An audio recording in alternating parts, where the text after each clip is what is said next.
வணக்கம் நண்பர்களே. இன்றைக்கி வந்து 25 ஏப்ரல். இன்றைக்கி எக்ஸ்பைரி டே.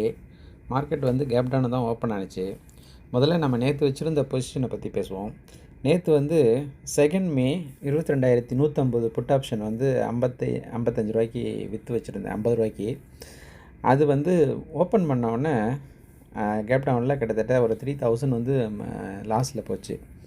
அதுக்கப்புறம் மார்க்கெட் வந்து கொஞ்சம் அப் அண்ட் டவுனாக போனதுனால ஸோ அது 33 வரும்போது வந்து 33 இல்லை, ஒரு 2300 வரும்போது நம்ம வந்து அதை எக்ஸிட் பண்ணியாச்சு.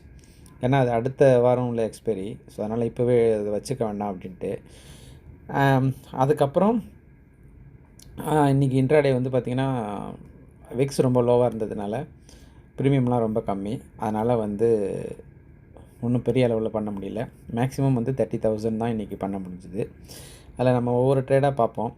முதல்ல பார்த்திங்கன்னா இந்த ஹெட்ஜிங் உள்ளதெல்லாம் வந்து விட்டுடலாம். ஃபஸ்ட்டு நம்ம மெயின் ட்ரேடு பார்த்திங்கன்னா இந்த 26,600 கிடச்சிருக்கு இல்லையா. இது வந்து பார்த்திங்கன்னா ஆவரேஜாக வந்து 2-3 தடவை பண்ணுற மாதிரி இருந்துச்சு. அப்போ வந்து 3700 குவான்டிட்டி காட்டும் உங்களுக்கு. ஆனால் அது ஒரு 2-3 தடவை பண்ணோம். ஏன்னா ஸ்டாப் லாஸ் அடிக்கடி ஹிட் ஆகிட்டே இருந்துச்சு.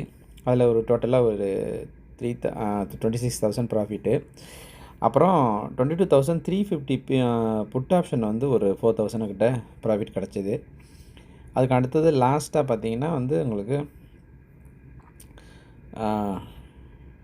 ஆமாம் 22,200 பியில் வந்து நமக்கு வந்து புட் ஆப்ஷனில் வந்து நமக்கு ஒரு 2,000 கிடச்சிது. இது எல்லாத்தையும் நம்ம சேர்த்து பார்த்தோன்னா இன்றைக்கி 30,112 வந்து ப்ராஃபிட்டில் இருக்குது.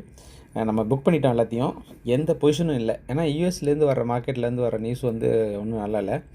அப்புறம் கோட்டக் மஹிந்திரா பேங்க் வந்து ஆர்பிஐ சில ரெஸ்ட்ரிக்ஷன் கொடுத்துருக்கறதுனால பேங்கிங் ஸ்டாக்ஸ்லாம் வேறு விழுந்தது.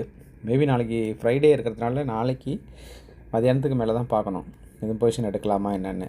ஏன்னா நாளைக்கு ஃப்ரைடேங்கிறதுனால மார்க்கெட் விழுவுறதுக்கான வாய்ப்புகள் இருக்குது. இன்றைக்கி இந்த வீடியோ ரெக்கார்ட் பண்ணிகிட்டு இருக்கும்போது யூஎஸ் மார்க்கெட்லாம் கொஞ்சம் விழுந்தான் இருக்குது. அதனால் நாளைக்கு எப்படி போகுது அப்படின்னு பார்ப்போம். நான் அப்டேட் பண்ணுறேன். இந்த வீடியோ உங்களுக்கு பிடிச்சிருந்துச்சுன்னா உங்கள் நண்பர்களுக்கெல்லாம் ஷேர் பண்ணுங்கள்.